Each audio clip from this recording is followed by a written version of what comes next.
Hay momentos en la vida de una madre que te marcan para siempre. Momentos que dividen tu existencia en un antes y un después. El día que vi a mi hija llorar en mi puerta con una maleta rota y 2 niños asustados fue uno de esos momentos. Pero esta es una historia que quiero compartir contigo, una historia que podría ser la de cualquier madre que ha tenido que enfrentar lo inimaginable. Me llamo Rosa. Tengo 62 años, vivo en una casa pequeña en las afueras de la ciudad, y durante los últimos 30 años he aprendido que la vida no siempre es justa, pero siempre nos enseña algo si estamos dispuestas a escuchar. Mi hija, Catalina, era perfecta. Bueno, ninguna persona es perfecta, pero para mí lo era todo. Cuando era pequeña, soñaba con ser bailarina, abogada, presidenta. Tenía ese fuego en los ojos que tienen los niños cuando creen que el mundo es suyo para conquistar. Recuerdo sus cumpleaños en nuestro jardín, ella corriendo entre las flores de cerezo mientras yo preparaba su pastel de chocolate favorito. Recuerdo las noches de lluvia cuando se acurrucaba en mi regazo, asustada por los truenos, y yo le susurraba que todo estaría bien. Que yo estaba ahí. Que nunca la dejaría. Pero los años pasan, ¿verdad? Los hijos crecen. Se van. Y una se queda sola con sus promesas rotas y sus certezas hechas polvo. Catalina conoció a Javier cuando tenía 28 años. Fue en una fiesta de unos amigos. Ella me contó todo con esa emoción que tienen las mujeres cuando creen que han encontrado su otra mitad. Mamá, es perfecto, decía. Es ingeniero, gana bien, quiere tener hijos, quiere construir una vida conmigo. Yo sonreí. Yo siempre sonrío cuando mis hijos me hablan de esperanza. Aunque en el fondo, en ese lugar profundo donde guardamos nuestros miedos, ya sabía que nada dura para siempre. Se casaron hace 15 años. Fue una boda hermosa, en una iglesia pequeña con flores blancas. Javier lucía nervioso, emocionado. Mi hija brillaba de una manera que duele recordar. Yo estaba sentada en la primera fila, viéndola caminar hacia el altar, y recé. Recé como no había rezado en años. Recé para que fuera feliz. Para que encontrara en este hombre la paz que todas buscamos. Para que sus hijos fueran sanos. Para que viviera una vida plena. Dios debe haber estado ocupado ese día. Los primeros años fueron buenos. Tuvieron 2 hijos. Mateo, que ahora tiene 13 años, tiene los ojos de su madre pero el temperamento de su padre. Y Sofía, que tiene 10, es dulce, sensible, el tipo de niña que se preocupa por todo, incluido si los pájaros tienen suficiente comida en invierno. Catalina parecía feliz. O al menos, eso es lo que me mostraba. Venía a verme cada domingo, traía a los niños, comíamos juntas. Me contaba sobre su vida, sus miedos, sus pequeñas alegrías. Pero en los últimos años, algo cambió. No lo noté de inmediato. Es como cuando envejecemos, ¿sabes? No te das cuenta de las arrugas hasta que un día te miras en el espejo y casi no reconoces tu propio reflejo. Javier empezó a llegar tarde.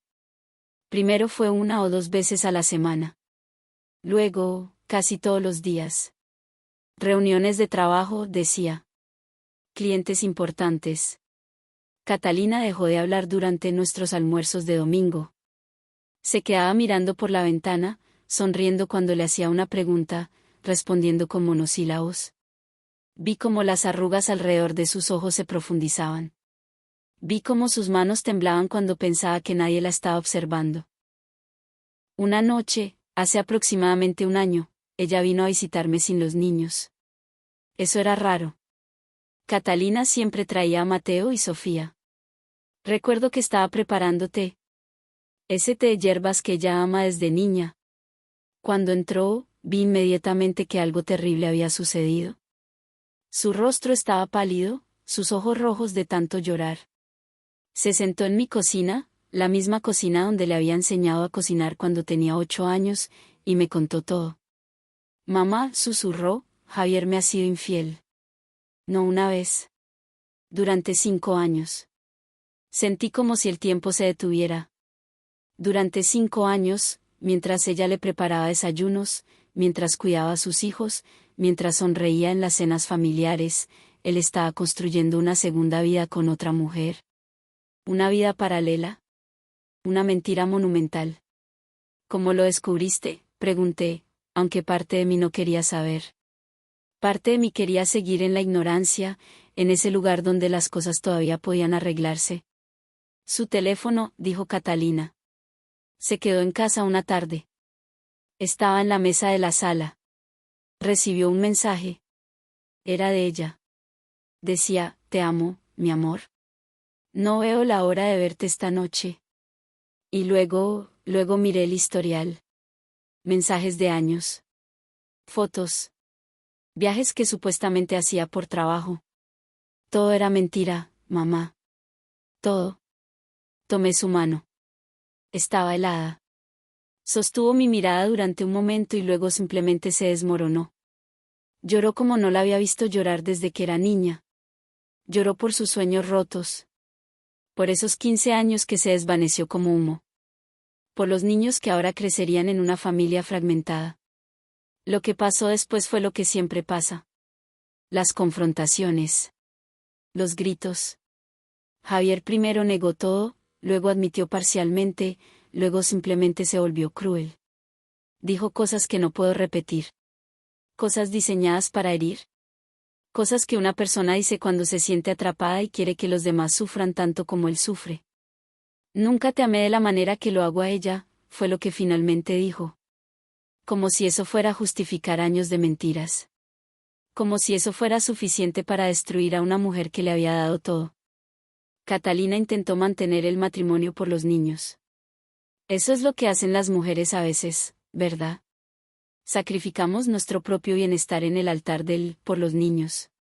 Pero después de algunos meses de vivir en la misma casa con alguien que la odiaba, después de que los niños vieran cómo su padre se iba cada noche sin explicaciones, después de las conversaciones susurradas y las lágrimas calladas, ella finalmente pidió el divorcio. Fue entonces cuando todo se volvió realmente oscuro. Javier tenía abogados. Javier tenía dinero. Javier tenía una estrategia. Y mi hija, que había pasado 15 años siendo esposa y madre, que había sacrificado su carrera para criar a sus hijos, que confiaba en que el sistema la protegería, descubrió que el mundo no estaba de su lado. No entraré en todos los detalles legales. Son complicados, frustrantes, y en última instancia, injustos. Pero lo que pasó fue que Javier, con la ayuda de sus abogados expertos, logró convencer a los tribunales de que Catalina era una madre irresponsable. Falsificó documentos. Pagó a testigos. Se aseguró de que ya no tuviera acceso a suficientes fondos para pagar su propia defensa legal. Fue brillante en su crueldad. Fue sistemático. Fue despiadado. Y al final, aunque no perdió completamente la custodia, Javier se quedó con la casa. ¿Con la mayoría de los ahorros? Con todo. Catalina se quedó con nada. Literalmente nada. Una tarde lluviosa de marzo, Catalina llegó a mi puerta. No llamó primero. Simplemente vino. Llevaba 2 maletas rotas, una bolsa de plástico con algunos de los juguetes de los niños, y esa expresión que los supervivientes tienen cuando finalmente se derrumban. Los niños estaban con ella. Mateo miraba hacia adelante con los ojos vacíos de alguien que ha visto demasiado. Sofía lloraba silenciosamente, sin hacer ruido, como si hubiera aprendido que sus lágrimas no importaban a nadie. ¿Podemos quedarnos?, preguntó Catalina. No dijo, unos días. No dijo, hasta que encuentre un lugar. Ambas sabíamos que esta era una pregunta sin fecha de vencimiento. Claro, cariño, respondí, y la abracé tan fuerte que pensé que podría repararla simplemente sosteniéndola lo suficientemente cerca. Por supuesto que sí. Siempre. Mi puerta siempre estaría abierta para ella. Lo que pasó después es lo que esta historia realmente quiere contar. No es una historia de venganza. No es una historia de victoria ni de justicia poética. Es una historia sobre lo que hace una madre cuando se da cuenta de que el mundo ha fallado a su hija, y que la única persona que puede hacer algo al respecto es ella misma. Mi casa no era grande. Una habitación para mí, 2 pequeñas para los niños, una sala, una cocina, un baño. Pero era mía. La hipoteca se pagó hace años. No había deudas. Y más importante aún, era un lugar seguro. Era un lugar donde mis nietos podían dormir sin miedo.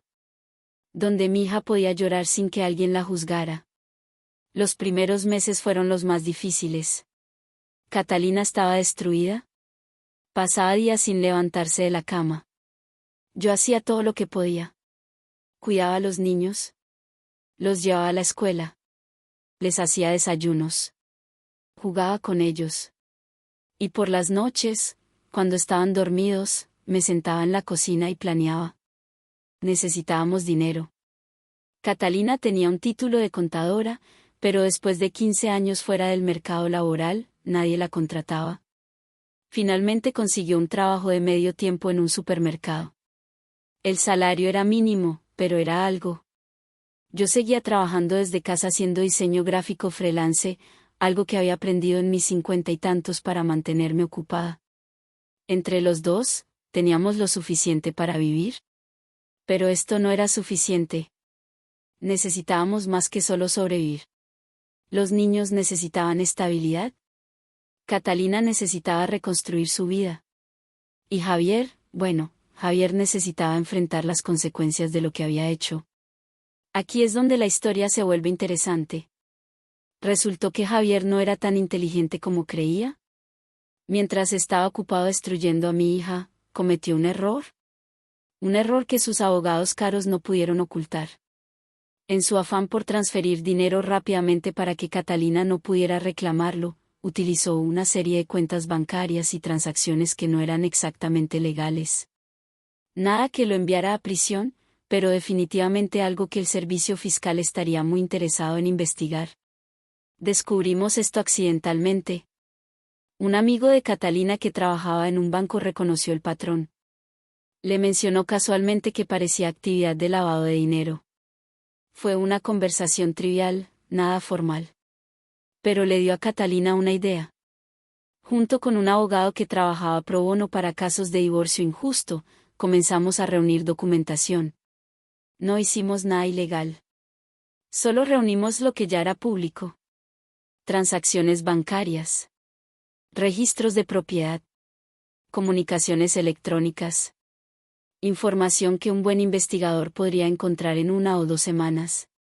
Cuando tuvimos suficiente, Catalina presentó una queja formal ante las autoridades tributarias.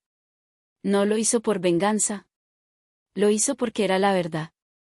Lo hizo porque Javier había cometido fraude fiscal. Lo hizo porque necesitaba asegurarse de que no pudiera volver a hacer lo que había hecho, no solo a ella, sino a otras mujeres. Lo que sucedió después fue como ver un dominó caer tras otro. Las autoridades iniciaron una investigación. Descubrieron no solo lo que nosotros habíamos encontrado, sino mucho más. Resulta que Javier había estado haciendo esto durante años. Habían transferencias de dinero a través de múltiples cuentas, inversiones fantasma, todo un esquema intrincado de ocultación financiera. Mientras estaba fuera jugando familia feliz con su amante, estaba construyendo un imperio criminal. Fue cómico, en cierto modo, cuán rápidamente todo se derrumbó cuando finalmente alguien lo miró de cerca. Su empresa lo despidió. Perdió sus licencias profesionales. Enfrentaba sanciones graves y posibles cargos criminales. Su amante, cuando se dio cuenta de que él no tenía el dinero que pretendía tener, lo dejó. De repente, el hombre que había destruido a mi hija se encontraba solo, sin dinero, sin carrera, sin futuro. ¿Fue justicia? Tal vez. ¿Fue venganza? No. Fue simplemente la verdad encontrando su propio nivel. Fue las consecuencias naturales de sus propias acciones. Pero esto cambió todo para nosotros. El caso reabierto revelaba información que había sido ocultada en el divorcio original. Un nuevo juez revisó la liquidación. Descubrió que Javier había cometido fraude matrimonial. La corte invalidó los acuerdos anteriores. Catalina fue compensada. No fue millones. No fue una fortuna. Pero fue suficiente. Suficiente para pagar una deuda de educación. Suficiente para que ella comprara un pequeño departamento. Suficiente para que ella sintiera que podía respirar de nuevo.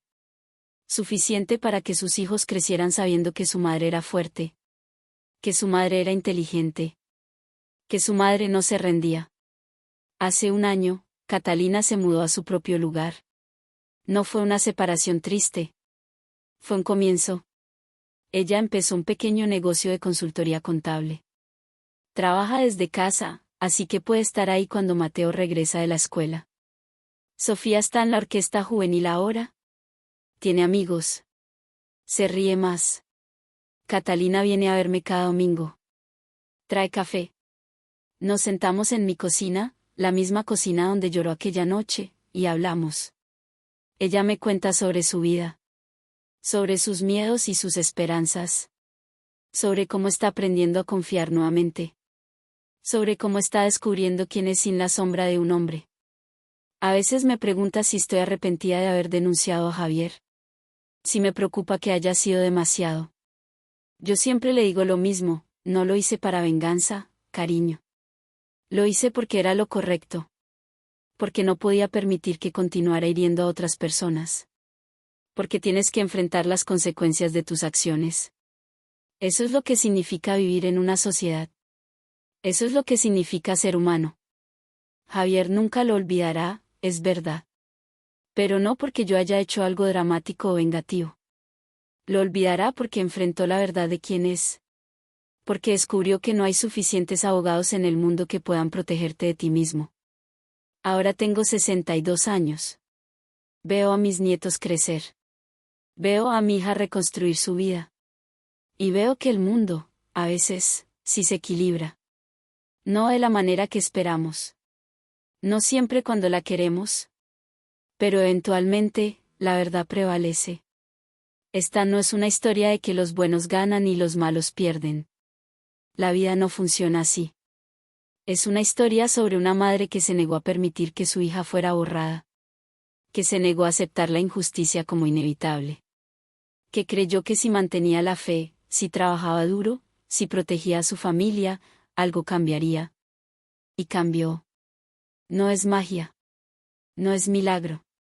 Es simplemente lo que sucede cuando no renuncias. Cuando te niegas a aceptar que el mundo te ha roto. Cuando decides que tu hija merece mejor. Que tus nietos merecen mejor. Eso es lo que hice. No lo olvido. Algunos días, cuando estoy sola en mi cocina, vuelvo a esos momentos.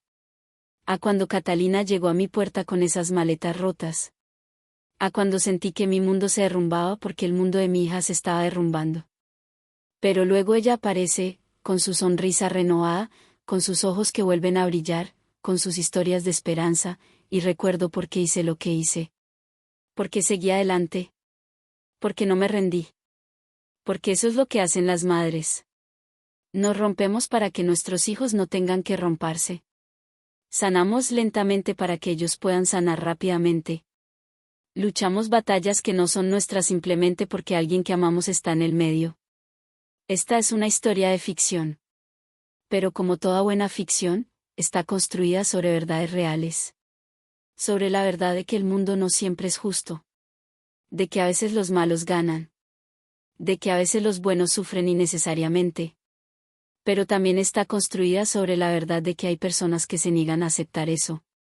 Personas que luchan. Personas que aman lo suficientemente fuerte como para enfrentar cualquier cosa. Si esta historia te resonó, si viste a tu madre, tu hija, o a ti misma en estas páginas, espero que recuerdes esto, no estás solo. Y no tienes que rendirte.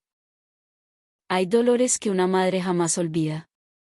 Aquel día, mi hija apareció en mi puerta, con los ojos hinchados de tanto llorar, una maleta rota en la mano y dos niños temblando detrás de ella.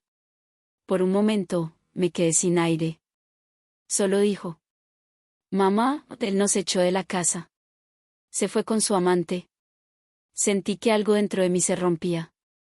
La abracé fuerte, podía sentir cómo su cuerpo temblaba, como los niños sollozaban. Ese sonido, aún hoy lo escucho. Pero cuando el dolor enciende el corazón de una madre, ella no solo llora. Ella lucha. Reuní cada prueba en silencio. Los papeles de la casa, los movimientos del banco, mensajes, fotos, todo. Y cuando él llegó al juzgado, tan confiado, creyendo que yo era solo una madre mayor que no podía hacer nada, puse la carpeta completa frente al juez. Y vi cómo su rostro se desfiguraba. El caso se volteó por completo. La casa, la custodia y la sanción legal, todo cayó en su contra. Mi hija me abrazó llorando y me dijo: «Mamá, me devolviste la vida». Y yo solo pensé: cuando se trata de una hija, una madre hace un golpe que marca para siempre.